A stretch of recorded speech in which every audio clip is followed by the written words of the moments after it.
Hey everyone, welcome to our 10th episode of Flavor Talk. I'm Ann Neal, aka Ms. Freak from Smoke Freaks Barbecue and the Barbecue Pro Shop Factory team. Tonight we are down a freak. Mr. Freak got called into a last-minute work thing, but no worries, I am doubling up on the freakage. We're going to have a good time tonight. He might be making an appearance a little bit later. We'll have to see. Mr. Freak and I are the tongues and testers behind the flavor guide at Barbecue Pro Shop, the definitive seasonings decoder and buying guide for barbecue rubs. Joining us is our flavor partner going all the way back to 2019, Jeff Belmonte, owner of Barbecue Pro Shop. Say hi, Jeff. Hi, everybody. And tonight it is our incredible, immense pleasure to introduce our guest, Chris Lytle of Boars Night Out and State Cook-Off Association World Champion. Hey, Chris, what's up? How are you, Miss Freak? You doing all right? I am freaking great. How are you doing? Good. Is the question. You riding that wave? Still living that dream. Living that dream. Well, you know, it is Jeff, not. You doing all right? I'm doing great, Chris. Thanks for being here, buddy. Appreciate it. Good. Yeah, it's not every day that we get to welcome a world champion to our show. So really, thank you for being here. We appreciate it. I know you've been making the rounds out there on all the live shows and the circuits, and we're so honored that you're spending some time with us tonight. So first off, again, huge congratulations on winning the State Cook-Off Association World Championship down in Fort Worth just a week and a couple days ago. And as you know, not sure if everybody joining the call knows, history was made at Worlds this year. There was a perfect tie for first place. Never happened before in the history of Worlds. And Chris Lytle and Stacy Croft were both crowned world champions. Congratulations to you both. So for everyone out there listening tonight, we got a great conversation with Chris planned. Please post your questions, your comments as we go. We're going to get into a lot of winning because that's what Chris is all about and the Boars Night Out team is all about. So first, I'd like to just start with a little bit of background for those that don't know you.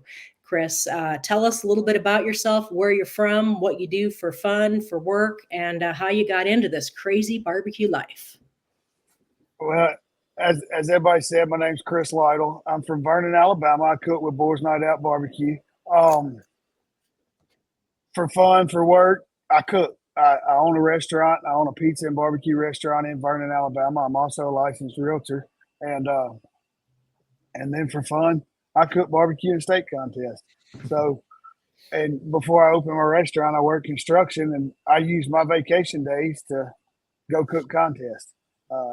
So that's what we do. I started out in barbecue, but like most of us did.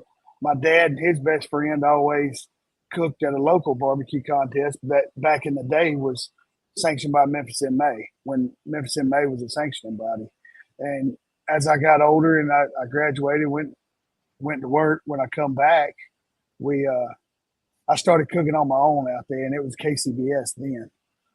2017, I started running the circuit a little harder, and I'd already met Mark Lambert, and we went up to Millington, I think it was. I can't remember what contest it was, but we was cooking KCBS, and Mark and Scott Guy and several was at his warehouse getting ready to cook a Toka MBN, and they had a steak contest. So they showed my wife how to cook steak because my wife always made the boxes for me, and she wanted to start cooking. They showed her steak, and from there on out, we've been cooking SCA. And I met Alan and Eric in 2008, first of 2018, got hooked up with Boars Night Out. We became best friends, started cooking together, and that's where we got to now. barbecue family is really a real thing. Smoke Freaks has been cooking since about 2015 or so. More recently, starting with KCBS, some MBN, and most recently with SCA. And I remember my folks, they didn't really understand this whole barbecue family thing that I always was talking about until they joined us at a comp one year. Mr. Freak happened to win first place ribs. The place went insane, and all of our friends were there, and they understood it from that point forward. So talk about your barbecue family and Team Boars Night Out. I know you got a real family there. There's definitely a barbecue family. We like I said, I cooked with Boars Night Out, and just to relive the moment of last Sunday night to prove the barbecue family, not just Boars Night Out, but White Lightning team with Craig Carter, Matt Overson. Can't say enough about Mr. Tim and Miss Sandy Brown. They're awesome. Jeff Jacobson. I can't name it. Rod, Rusty, Doc. I name them all, and I'm going to miss 20 of them, I know. But it's a family that like no other. When they called my number, everybody's told me that it took 20 minutes for me to get to the stage. Well, I think 19 of those minutes was because the whole White Lightning team was mobbing me and hugging me, and I'm still sore today because of it. I mean, it's just great people, and just Mark Huntley's another one. I can't forget Mark. Everybody knows Mark. White Lightning, baby. White Lightning, baby. So I can't not, I could mention all of them, but the White Lightning team is a bond that it's hard to find anybody else like that. Yeah, for sure. Don't know if you will. For sure. You mentioned Tim and Sandy Brown of Stress Relief Barbecue, and they are dear to my heart. We met Tim and Sandy on the barbecue trail when they were doing barbecue. They eventually made their way to steak, and thought they were pretty smart for doing that. And it's worked well for them. It's worked, right? They took us under their wings, and have been great friends and great mentors and great champions of the sport, who really pay it forward. And you don't meet people like that. And I know the whole Boars Night Out family is like that. They are, all of them. Alan and Eric, they couldn't have put together a better team. They're amazing. And Alan and Eric, if you hadn't met them, they're the best friends a guy could have. Fantastic. No doubt. And it's more than a friendship. We're family. Yeah, the real deal, for sure. So let's talk about Worlds, right? How many appearances have you made at Worlds? I have been to Worlds every year, except I didn't make it 2 years ago. I was invited, but my dad was in Houston having a heart surgery. So I didn't get to make it, but I've been there every year since 2019. And how have you done in the past? Mid-pack. Yep. I hadn't, I've never made finals. I've just kind of finished mid-pack. We can go into that story now if you want, or we can go into it in a little while. Yeah, I'd love to hear it. Sunday night for the World Championship was my very first win in the SCA. I've been cooking the SCA since 2018. I finished second a bunch. Me and Trish got married in February of 2019. We planned our wedding and our honeymoon around the steak cook in the Bahamas that Brad Barrett put on. Wow. And that was our honeymoon. I finished second there. She finished sixth.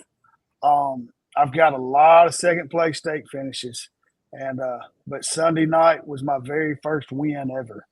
Wow, I did not know that. Yes, that was my very first steak win. I've always joked, and me and Eric and Alan and Trish and all of us have always talked about, I'm just waiting till the big stage. I'm just gonna win mine at the World Championship and be done with it. You called it, brother. Very good. I sure didn't mean to.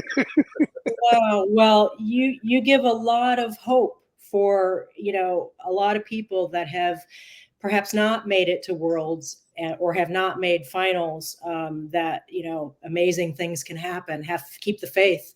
I've been Absolutely. there. Mr. Freak and I have been there 3 years, and darn, Mr. Freak has made finals twice. I have not yet made finals, and you'll make them. I'm banking on what you just said. So thank you for sharing that. And that's awesome, man. Wow. I Your never, first I win. had never dreamed it would be my number called that night when they was talking about a tie. I'd actually looked at Trish I got to about number 14, and I looked at her and I said, well, I ain't feeling it. Wow. So, You get those emotions where you think you did good, you didn't do good, you think you did good, you didn't, you don't know. So, oh yeah. So let's go back to kind of making your way to Worlds. I mean, everybody wants to, win and all that, but what were your goals headed down to Fort Worth or over to Fort Worth, really, before it all started? Really my goals. Well, see, I didn't get to cook a lot last year. My wife Trish, she cooked a lot more than I did, and she was chasing that golden ticket, and she's won a few. And she got stuck on 11th place for a while last year, and she was getting so frustrated. And then she broke into the top 10. And every time she would get either a 5th, 4th, 3rd place call, whatever, somebody right above her would have their golden ticket. So she never was able to get it. And El Dorado, Hope Landing, one of the best contests that we've been to. I think it's a great contest. We went there, and that's the second week of December. I think one of the last contests we can go to, and we both went. And Tim Brown won, and I finished second and got my golden ticket. If I wouldn't have got it there, I wouldn't even been able to go to the Worlds. Trish had enough points to where we kind of knew she was going to get the at-large because she was in the top 10 of the at-large. And we kind of felt like she was going to get that large. So if she didn't get a ticket, it wasn't a big deal. But I really didn't know that if I was even going to make it to Worlds. But I won my golden ticket at El Dorado, and I'd already had my golden ticket for ancillary. I enjoy cooking ancillaries. I don't chase it or anything like that. But if there's ancillaries at a competition, I like to cook them. So my goal going in, really, what I really wanted to do was just final in ancillaries and steak. Well, that didn't happen, and there's always a reason things don't happen. And so I didn't final ancillary, and then we got to Friday on our steaks, and it was pouring down rain and a monsoon coming, and we had that crazy rain. Were you fortunate to be on pavement or at least grass and not in the mud? We were fortunate enough to be on pavement. We take the trailer, the big trailer where 30 of us can cook out of it. And we were fortunate enough to be on the road. But the thing about being on the pavement was that's the way the water drained. Yeah. So we had 3 foot of water draining through under our feet the whole time. So it was fun. Yeah, that's crazy. Jeff has some photos of some of the conditions that we can maybe put up on the screen here in just a second. That's a good perspective about being on the pavement. That's where things go. I'll tell you, I know the mud wasn't any fun either, and I'm not taking it away from anybody because everybody that was cooking out there had to cook in some conditions. It really was brutal, challenging conditions. We were on the edge of the grass, kind of grass/mud. And Jeff, I don't know if you have those photos of our cooks. I'm sorry, I don't have those ones. That's okay. Wasn't sure. Yeah. We were just, stuck in that mud. And I tell you, the wind was crazy. The lightning and the thunder, was very foreshadowing, right? And that's right. Those are crazy cooking conditions. And I really felt for everyone that was cooking in their ancillaries, cooking for ribs. We were cooking ribs and it was just miserable out there. Not to mention, the craziness come Saturday. But I saw a lot of people, helping each other, a lot of people loaning each other, mats and rugs and things like that. Just lending a helping hand, making gutters out of their pop-up, canopies and things like that. Yep. And that speaks to that barbecue family. So, you talked about some of the goals that you had. You show up come Saturday, the qualifying round. What's your mindset at that point? How you feeling? What are you thinking? What's going through your head? I'm feeling okay. Just know we got to cook a good steak. You got 400 and something. Yeah.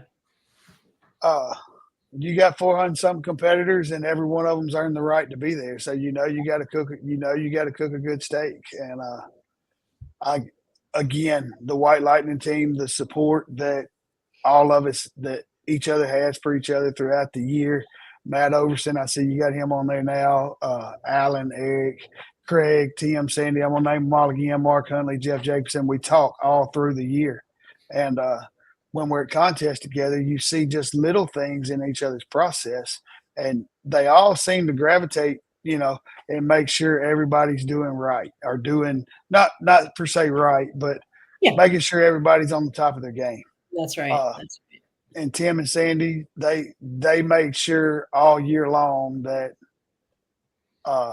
when me and Trish cooked with them, that they watched our process, and they wouldn't say nothing throughout the cook, but after the cook, after awards, hey Chris or hey Trish, did you see what we did here? Would you see what we did there? And when Tim and Sandy give you advice and give you classes per se, you better listen.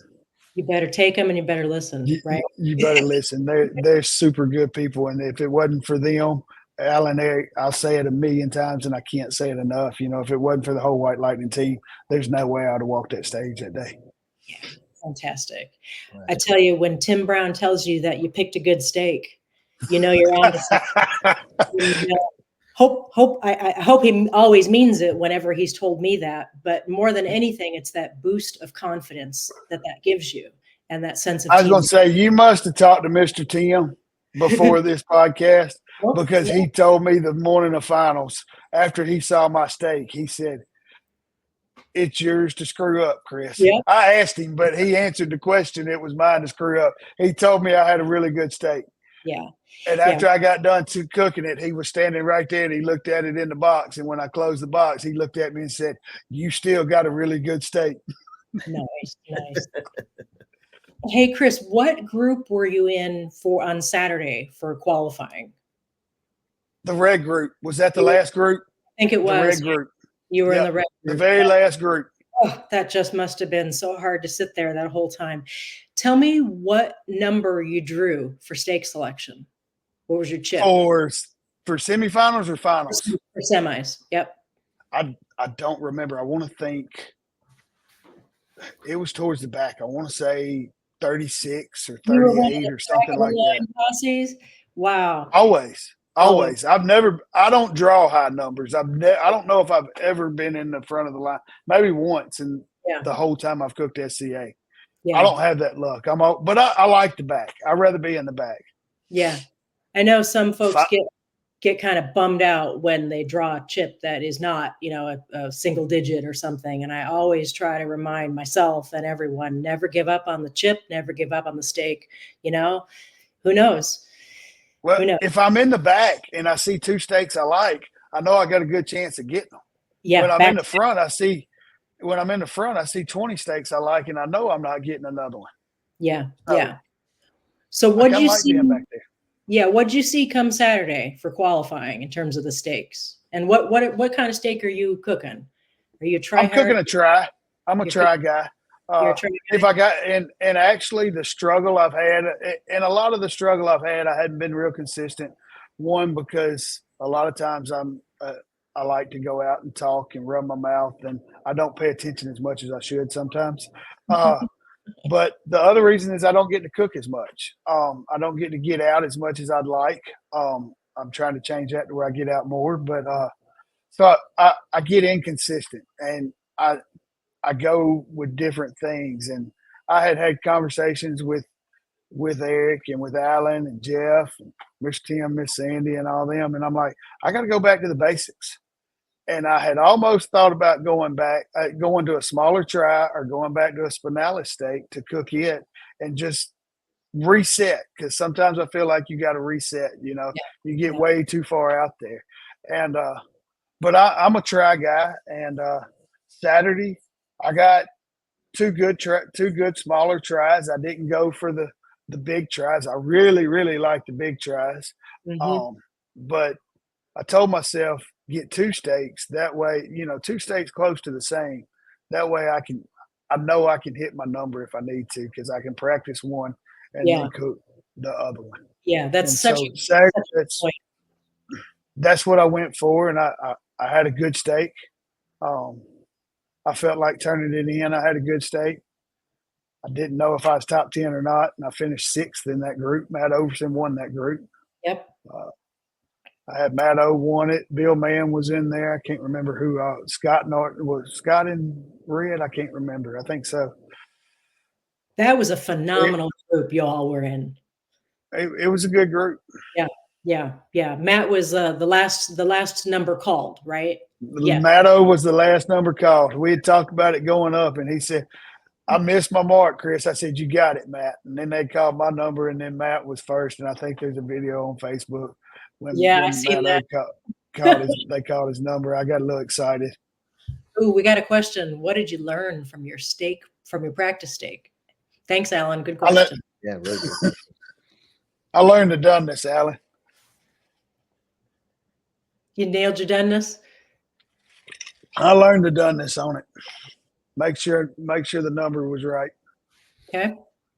So you make it, you qualify, you're a finalist. You got that medal around your neck that everyone wants to get. You've had this amazing moment. Sunday's the big day. You're cooking finals. Talk to me about, where was your head going into that cook? What were you thinking about when you checked in, when you attended that cooks meeting? So I got finals, and that's the first year that's the first time I've ever finaled out there. It's the first time I ever walked the stage in Fort Worth at all. And we go out to eat. We get done eating, I'm going to the hotel and I'm going to bed. I'm getting rest. That's what I'm doing. And I get to the hotel. I can't sleep. My mind's a million different places. I'm excited. I finally made finals. And no matter what, I'm in the top 94 in the world. I can't sleep. I probably got a total of 2 hours of sleep that night. Wow. I told Trish that Cook's meeting, I think, was at 9. Cook's church was at 8. I said, let's get out there about 7. I'll get my stuff set up, pick up Alan and Eric from their Airbnb, and then we'll get back, go to Cook's church, and then I'll go to my Cook's meeting. Well, when I woke her up at 6 o'clock that morning, I already had my shower, dressed, just pacing the floor, and done been downstairs. Got her a cup of coffee. I'm not old enough for coffee, so I couldn't get me no coffee. But got her a cup of coffee, woke her up. She got ready, and I think we were out there by 6:30. And going in Cook's meeting, I was excited. I guess you could say nervous more. I think it was more anxious than nervous. I drew my chip. I wasn't super happy about my chip, but I don't let my chip get me down. My chip, the number's going to be the number. There's going to be a steak on the table. You just got to look over that table and make sure you pick up the steak you want. Yeah, nothing you can do about that chip after you draw it. It's your chip. Nothing you can do about the number. You just got to roll with it. Yep. Cook your cook. And I drew 81 is what I drew. So they divided, odds and evens and all that. So 81 ended up being what in terms of your draw for your They steak? divided into 3 tables. Mm-hmm. And I was really in the middle of the pack for picking up finals. I think I counted because I was looking at the table and I was 7 back once we rotated. Once I went through the first pick, and on my second pick, I was the 7th one to pick in line. So closer to the back, but almost in the middle, Yeah.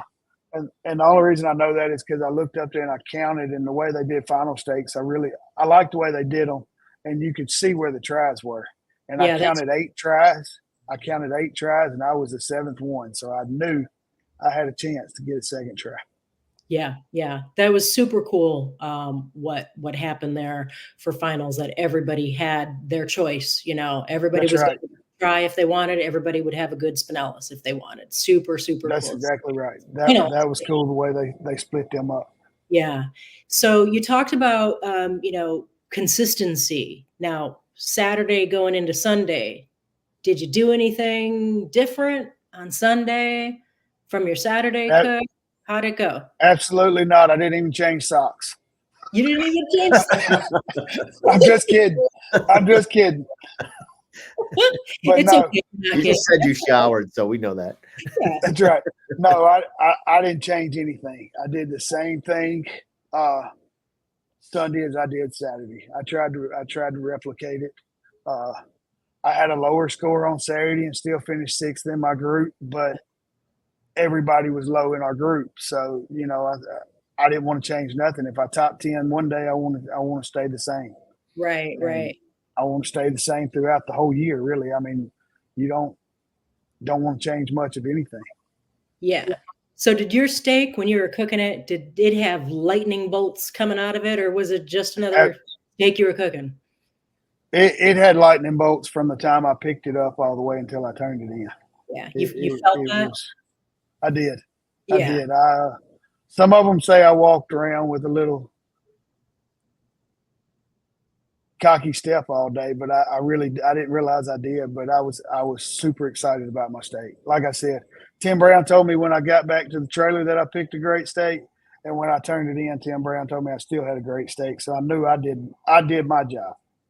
You sure did. Great. So winning flavors on that practice steak that you carried over into your Sunday steak for finals. Talk to us about flavors. You know, this is flavor talk. So it is flavor talk. Lightning bolts, and we talked about thunder. And I've been waiting on that question all night long. They're right behind my head. We start out every steak we cook with Ace's Wild, Wicked Pig, marinating it in that, and then White Lightning and Southern Thunder. We released Southern Thunder a week before, and we got to Worlds, and we was fortunate enough to win the World Championship with it, and it was all over that steak. We've been running it for a little while, and it's phenomenal. It is a great product. Jeff, you got some photos here of some Southern Thunder. I absolutely do. Put up on the screen. Talking I was about going to say, if you flavors. can't see it, look behind my left shoulder, and it's right there too. Yeah. You know, the first thing. Go ahead, There's Chris. an SCA championship ring right in front of it. I love it. I love it. You know, the first thing that strikes me about that Southern Thunder is, you know, obviously the flavors and the taste, but look at that color. It's a beautiful rub, and it lays down some beautiful color. It puts a beautiful color on a steak. Yeah. And also Absolutely. I noticed too, it's super fine. It's like a really, really fine texture. How did that play into it? How do you apply that stuff? That's something that's interesting to me. It's almost a like a powder. And we've learned that more and more as we play with it. And I'll tell you, when I learned it more when I started putting it on my briskets here at the restaurant, sometimes I get aggravated because it's so fine. It's kind of hard to get out of that bottle sometimes when you're trying to get a lot out of it. With a steak, it's not that big a deal, but when you're using a bigger piece of meat, you got to crack that top a little bit, and then it works perfect, you know. But that's what made me notice it was fine. But I apply it straight out of the bottle. Fluffy. That's a good word for it, Sandy. It's fluffy. You got it there, yeah. I agree. It's fluffy. I apply it straight out of the bottle. Too, But like I said, you know, on a smaller piece of meat, it doesn't bother me coming out of the bottle. You know, it works really well. Just on the bigger pieces of meat, I crack that top open a little bit, and it rolls real good. Yeah, it's good stuff. And you know, it plays other flavors and other rubs, you know, as well. It does. It works really well with White Lightning. I know that's another Boars Night Out product, and people can believe me or not, but you put White Lightning and Southern Thunder on a steak, and it gives it a color and gives it a taste like no other. I believe for sure. In fact, we were fortunate to get an advance, sample of the Southern Thunder for our flavor guide testing. You can see our flavor guide here up on the screen. So Mr. Freak and I have tasted and cooked with over 400 seasonings that we've done flavor guides for. That's a lot of flavor. And I tell you, as we look back at our factory team review on the barbecueproshop.com website, one of the things we talked about was the smoky vibe, the salty and savory flavors, a nice smack of warmth kind of smacking you right in the middle of the tongue. And Mr. Freak called it tastes wild and unique. Doesn't remind me of any other rub. And he's really right. And we've tasted a lot of rubs. So it's a pretty remarkable statement to say that it's unique and distinctive. And we appreciate it. Those flavors are really fantastic. And, paired with that White Lightning. And I can't say or hear the words White Lightning without thinking of Mark Huntley. White Lightning, baby. So we That's right. Gotta always say that. That's right. Yeah. Yeah. And they pair really, really well together. So it's a great product. Yeah. Sandy Brown makes beef taste beefy. That's right. Nice. And it's one of the few it's so perfectly balanced with no sweet. So it's just, it's not about the sugar. It's all about everything else. And Scott and Artie, I don't think there's anything that goes bad with White Lightning. Thank you, Scott. We appreciate it. Prevailing thought, that's for sure. Well said. Well said. Those Boars Night Out flavors are really something, special. We haven't talked about Midwest Dust. It's one of the flavors that I roll with my steak towards the end of my cook. And Jeff Jacobson, and team have y'all put a great product together with that. Put together a fantastic product. I finish with it. I use it towards the finish of my steak also. Yeah, a lot of people do. It's another great taste on a steak. For sure. So I happened to see something else behind you there. We've got the amazing tenderizers. We got the Boars Night Out seasonings, the incredible ring, and I see you're grabbing a Smoke Freak's Lucky Lighter. So, funny story about this. I had the pleasure to meet you and your wife and Alan and Eric on Friday at the Stress Relief barbecue trailer. Saturday morning, wasn't it? No, it was Friday morning. I think it was Friday morning. Yeah, I think it was Friday because we wanted to make sure everybody had it in time for the qualifying round on Saturday. Speaking of your wife, Tricia, Friday morning. Congratulations to Tricia on a commanding second place finish in her Cowtown Classic group on Sunday. Another amazing accomplishment. That Friday, when I met you all, that was the release of our latest Lucky Lighter, our 8th edition. And I happened to just have a pocket full of lighters when I rolled by Tim and Sandy's trailer. And for those of you that are already members of the Lucky Lighter League, you know that there is a very serious initiation ritual, and it can be quite passionate at times. So I'm just curious, Chris, what was going through your head when I'm walking you through the power of the Lucky Lighter and how it's up to you to activate that luck and welcome you into the Lucky Lighter League? What's going through your head? This Ms. Freak here is freaking out about this lighter. What are you thinking? Be honest. I couldn't wait to get back to the grill to light my grill with it. I love things like that, for people to come give you things, for luck or for just to give you something. And I couldn't wait to get back to my grill to light my grill, and I lit my grill Friday with it for ancillary. I lit my grill Saturday with it, and I lit my grill Sunday with it. And actually, I'm going to have to hit you up for another one, because that one I'm going to go ahead and retire, and I plan on building a shadow box with my finalist medal, my tickets, my coins, everything that goes in that shadow box. You got it. I'm gonna have to hit you. I'm gonna have to hit you up with another one just so I can light my grills with it. Or I might need to keep that one and just put another one in the shadow box. That way, I keep the same one that's been lighting the grill.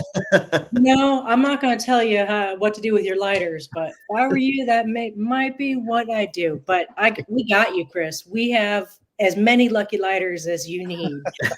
Well, I appreciate it. Truly. I always tell people that the more you believe, the better the luck. And, you know, there's a lot of feelings out there about luck. You know, at the end of the day, you know, it's up to you to cook that steak or cook, you know, whatever that is, and, you know, run through your program and get the results that you're seeking. But I like to always think that a little luck, you know, never hurts. Who can't use, you know, a little bit of luck, right? So That's exactly right. some people don't like the whole idea of luck, that it's just good cooking. You know, luck has nothing to do with it. I think that luck plays into this whole crazy barbecue competition, state competition thing that we do. I believe, and you are a world champion now using your Lucky Lighter. And I'm not telling you the Lucky Lighter got you the world championship. That was 100% on you. But like I said, a little bit of luck never hurt. But last year's world champion, I know, Ken Perkins, also lit his fire with a Lucky Lighter. Tim and Sandy Brown are founding members with us of the Lucky Lighter League, U.S. points champions, multi-years. I don't know about Scott Nardi. I know he uses the Lucky Lighter. I don't know if he used it the day that he won his world championship, but I don't know. There's something going on here. Either we give out a lot of lighters or we know a lot of badass cooks. I think it's a little bit of both, probably. Probably a little bit of both. You know, like you said earlier, I think a little bit of it was foreshadowing that somebody from the White Lightning team was going to have to win after those storms we had that whole week. That thunder and lightning striking and clapping, you know, it was destined for a White Lightning member to win it. I was fortunate enough to be the one to be the last number called, or second to last. I got to say, and I don't know, I think I mentioned it earlier. I know you mentioned it. We got to congratulate Miss Stacy Croft on a great cook too. I like that picture. That's a great picture. Yeah. This is Trisha. That's obviously Trisha. Your wife. Yeah. Congratulations. That's my wife. She finished second in the Cowtown, and really and truly to me, I mean, you know, I told her that's just as big as me winning the world championship. Placing second in the Cowtown, that's huge. It's huge. It's huge. Look at the smiles on Alan and Eric's face. I mean, just so happy for you.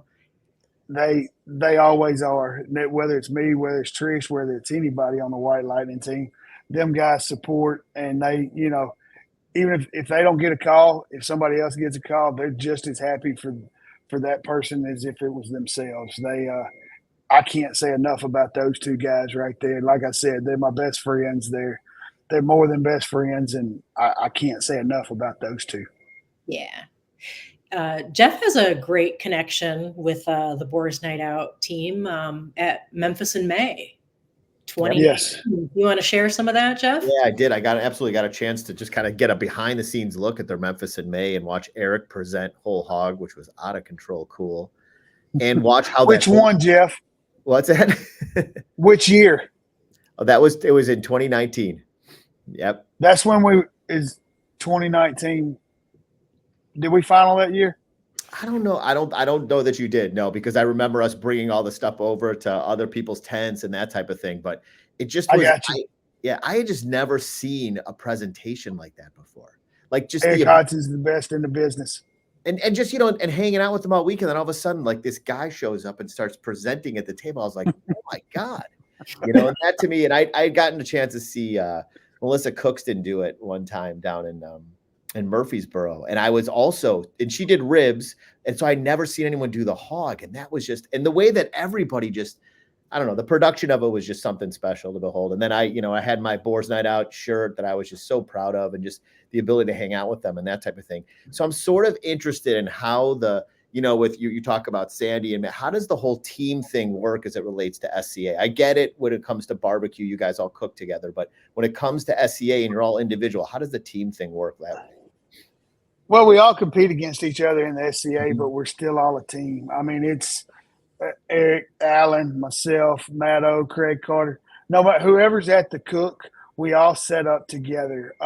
If we're not right beside each other, it's just one after another. And, you know, whatever somebody needs, somebody else is jumping to get it. We're stepping over each other to help somebody else.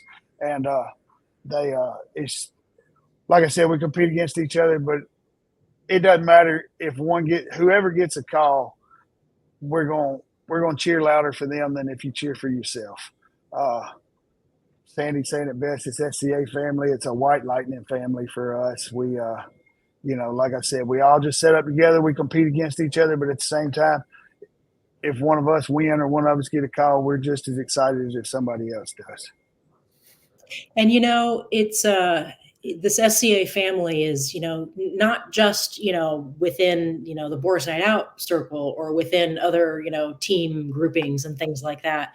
On Sunday, Mr. Freak was, he made finals. He was going through his cook, and Buddy comes by, and he was cooking Cowtown, and he asked us, "Hey, you got any wicked pig?" And it was kind of like not a good time, but yeah, just here's the wicked pig, take it, But that's right. That's what we all do for each other. We all help each other out. And, you said it best. We are competing against each other, but I like to think we're competing with each other.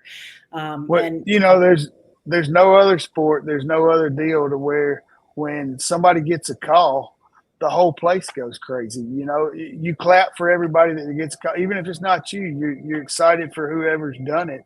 And like I said earlier in the podcast, several people's mentioned how long it took me to get down to the stage. Once the White Lightning people and all of us got done hugging and celebrating, walking towards the stage. I mean, I could.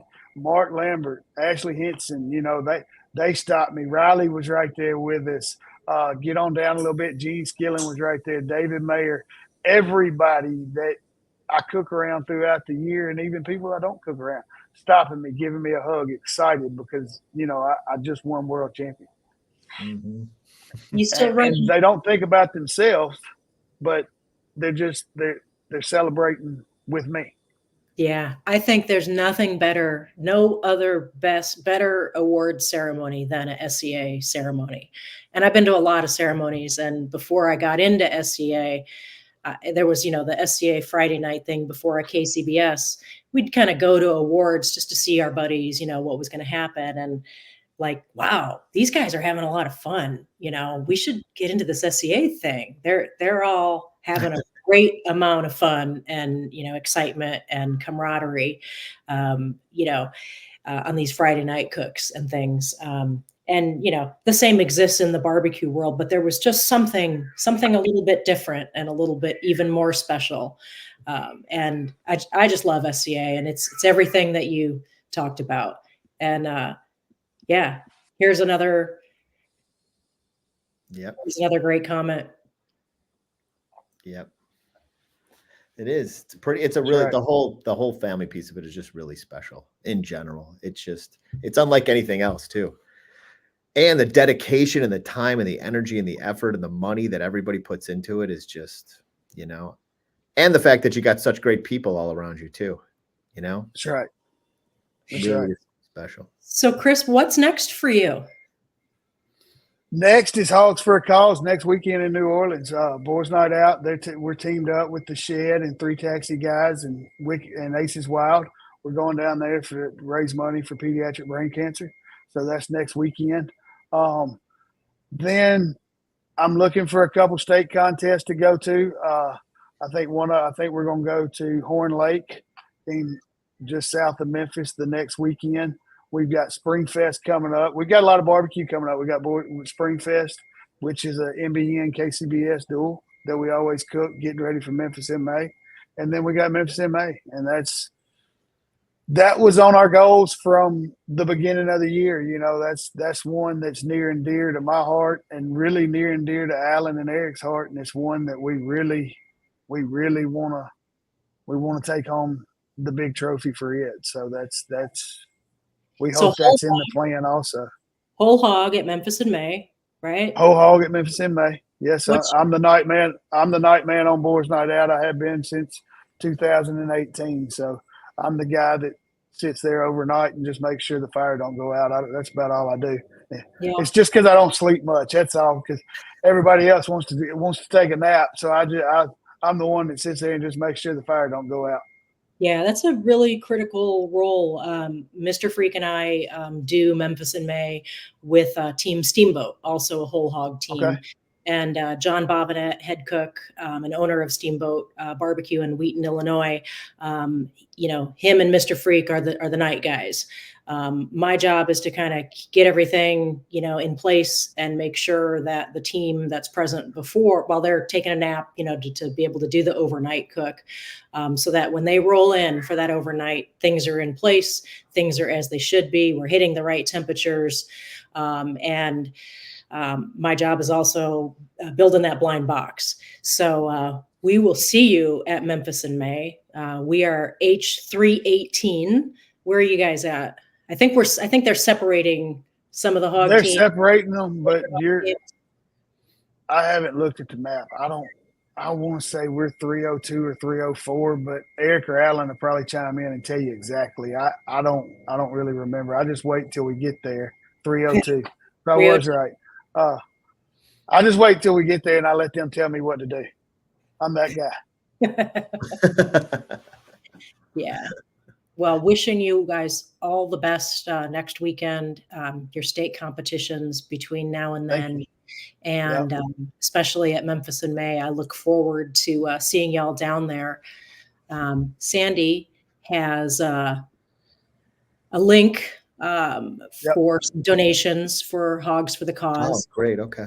We'll get that out. If you don't know what Hogs for a Cause is, it's a barbecue contest down in New Orleans, and basically what we do is we raise money for pediatric brain cancer for the kids. And I think part of the grant, from what I understand, part of the grand champion is to see how much money you can raise to go to the kids. So they posted that link. If you feel led to donate some money to go to the kids, then just click on that link. We do have raffles. We're raffling off a pistol and a rifle, I believe. So you can buy raffle tickets there. Hit up Alan Smith or Eric Hodson on Facebook, or Boars Night Out Barbecue, Championship Barbecue. You can get up with them, and they have tickets for that. Excellent cause, and folks, definitely let's contribute to that. Fantastic cause and a great cook. Yeah. Anyone have any other final thoughts for Chris here? Or Chris, any final parting thoughts that you'd like to leave us all with? I appreciate all the support, the phone calls, the text. We've talked about it all show. The family that you have in the SCA and in the barbecue family. I never dreamed the calls, the texts, the messages on Facebook, the post. It's been overwhelming. It took me after I won it, Eric, Jeff, Alan, all of them, they looked at me and said, it'll sink in a few days. I think it took about a week before it really sank in. And just going back and thinking about the conversation with Bill Mann, the conversation with Mark Lambert, the phone calls that I got from people. It's been overwhelming, and it's humbling. And you can't say thank you enough, and thank you's not enough, but it's been y'all asking me to be on the show, the other people that's reached out. It's been an amazing experience, and I look forward to being the world champ. Yes, for sure. Well, thank you, Chris, and keep riding that wave. Savor this moment. Savor this amazing moment. We're all so thrilled for you and Stacy. Congratulations again, and we'll see you down the road on that barbecue trail. Thank y'all for having me. Right. Thank you, Chris. Really appreciate it. Thanks for being here, everyone. Good night, everyone. Thank you, Mr. Jeff. Thank you.